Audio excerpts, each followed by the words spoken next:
It's a friggin' generator party over here. I just gotta see if this old girl runs. I just hauled her out of the scrapyard the other day. If anybody can see a date and all these numbers, let me know in the comments. If I had to guess, very early 80s or late 70s, but I could be totally out to lunch on that. First things first, I'm going to change the oil. I'm probably going to get reamed out in the comments. Why would you change the oil in something you don't even know if it's going to run? Well, feels like it's got compression, although I've been fooled by that before, but man, they literally only take like 1.5 liters tops. I'm just going to change the oil. Now, how low is it? Quite low. Just barely any oil in it at all. Yikes. Ugh. Ooh, she's even chunky. No water came out though, that's good. Oh my gosh, man, there's literally like either I think it's just really sludged up. That's nasty. It's just kind of turned into syrup now. She might be blowing up yet, we don't know. Well, here's some stale gas I got out of that generator. Let's give her the flush of her life.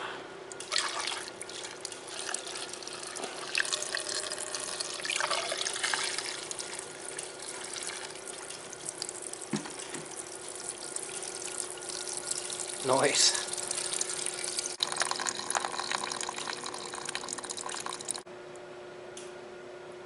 Maybe I'll pour a little in from this side too for poops and giggles. A little bit of dirt in this gas now here. She'll be fine. Yeah.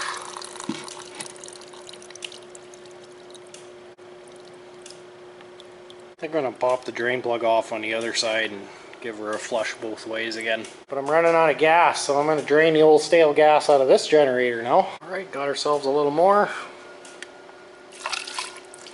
Oh yeah. Still dirty. Switch to this side, give her a blast. Oh yeah.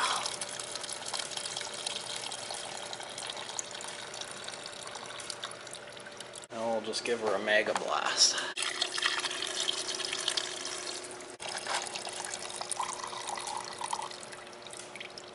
Well, we spilt a lot.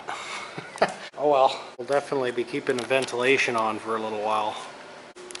There we go, got some nice pretty fresh oil in there.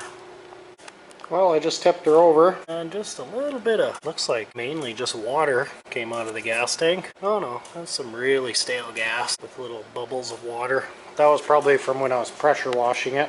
I pulled her over a good 10-15 times just to hopefully splash some oil up in there and get her all lubed up for her first start in who knows how long.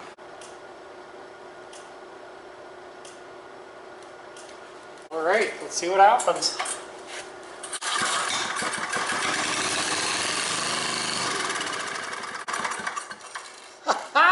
I knew it!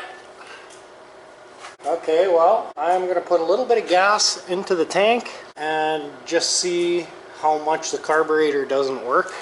Surely she's plugged up, or at the very minimum, being an old Briggs & Stratton, it's going to need a diaphragm or something. Well, let's see how dirty the oil is after running for about 3 seconds. Oh yeah, she's definitely looking a little dirtier now. Alright, I got about $1 worth of gas in there. Give her another quick prime. Set the choke, let her rip.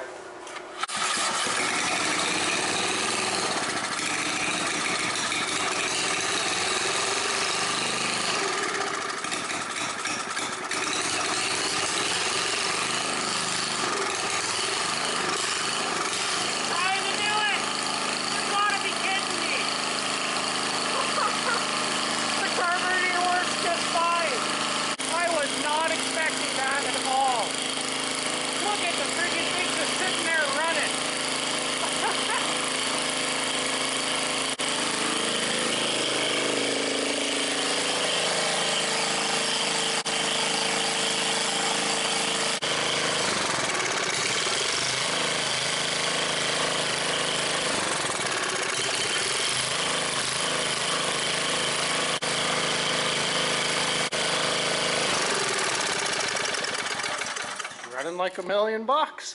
Well, that thing just totally blew my mind, man. First the engine wasn't blown up, next the carburetor even works. She's just friggin' ready for service here. Well, I better not get too excited. I guess I never tried the actual generator part of it yet. We're gonna go all out and just plug a heater into it. Not even test it out with something small. We've got 108 volts with no load.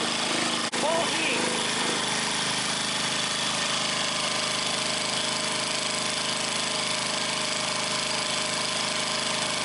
Voltage dropped pretty low. 52 hertz all night.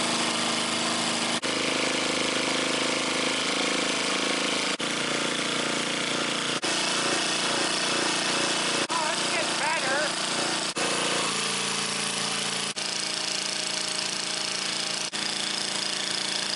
I've got that governor adjustment like maxed right out. That's as high as it'll rev. And we're just not quite revving high enough for the frequency to be right. We need a good couple hundred more RPM, so whew, my ears are ringing, man. This thing's literally straight piped. You can see the inside of that muffler there is just blowing right out.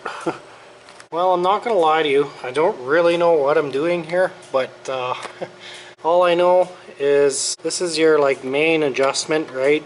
You can fine tune it every now and then if you need to. And then this right here is the actual adjustment for the position of that governor shaft on this arm deal that ends up connecting to this through springs and stuff. We're not totally getting into that right now. All I know is I loosened this nut right here, and I was able to turn this shaft or whatever counterclockwise just a little bit. You can see when I move it counterclockwise, it closes the throttle shaft.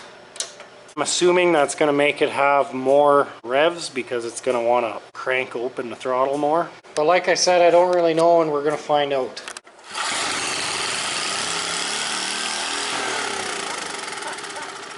Way too high. She was over revving a little bit. Let's see, I had it right there. I think I'm going to try it right there.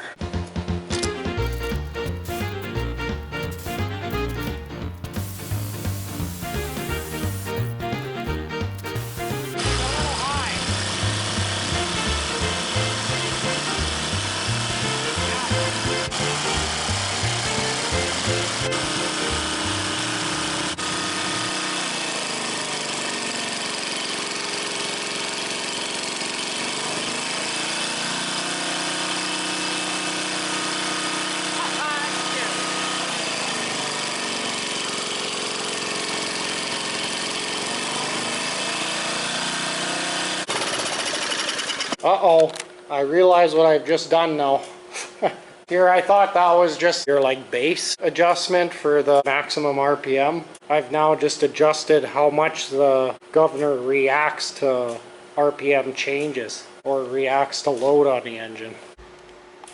Well, here's an update.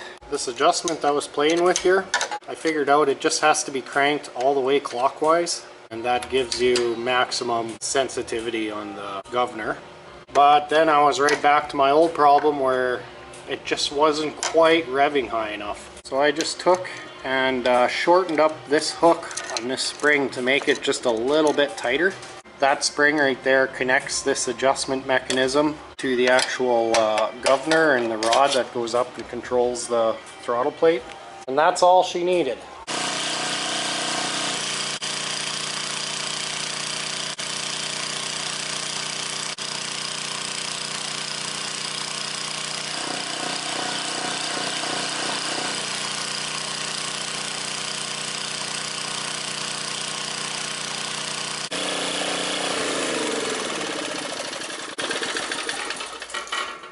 She's a little uppy-downy, but she could probably use a carb clean. I do notice when I tip it over, it's leaking gas out of this gasket here at the base of the carb, so I'll just have to go find some sort of a rebuild kit for it and freshen her up a little bit. I'd say she deserves it.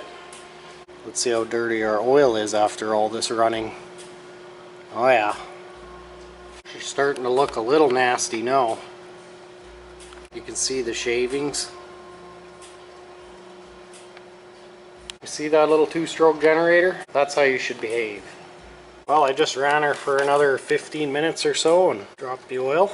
She's looking pretty nasty again.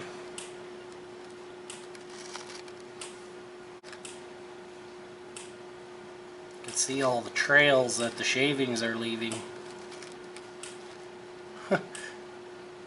And sludge. But I will say, she's starting to look really clean in there already. Look at that. Wow. And I didn't even use any cleaner. I just used some fresh, normal detergent oil.